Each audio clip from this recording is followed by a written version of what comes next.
جان من زندگی تو حرام نکن عزیزم، لحظه ها تو هدر نده. من پر شکسته رو رها کن و دیگه این خط منو بالو پر نده.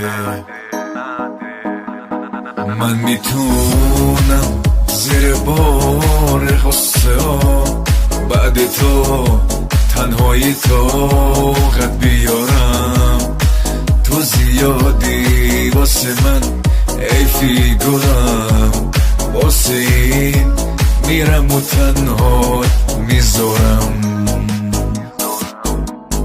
بعد از این برای من گریه نکن دیگه، من طاقت اینو ندارم. بذار خوش باشم به این که آرومی رو دلم اینجوری مرهم بذارم. بعد از این برای من گریه نکن دیگه، من طاقت اینو ندارم. بذار خوش باشم به این که آرومی رو دلم اینجوری مرهم بذارم.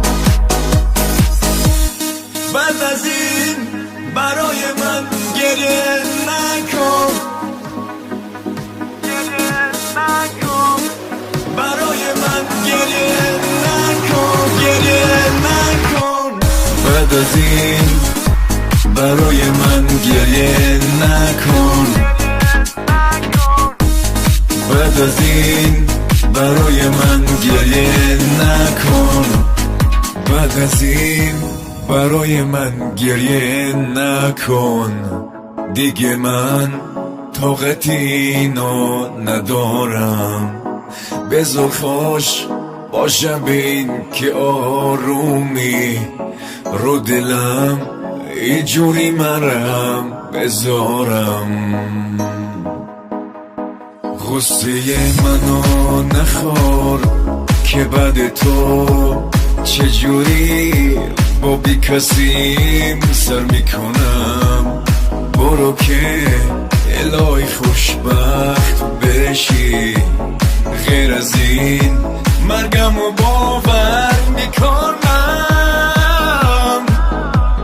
بعد از این برای من گریه نکن دیگه، من طاقت اینو ندارم.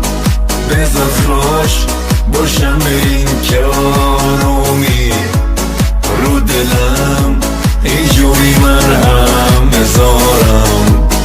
بعد از این برای من گریه نکن دیگه، من طاقت اینو ندارم. بذار خوش باشم به این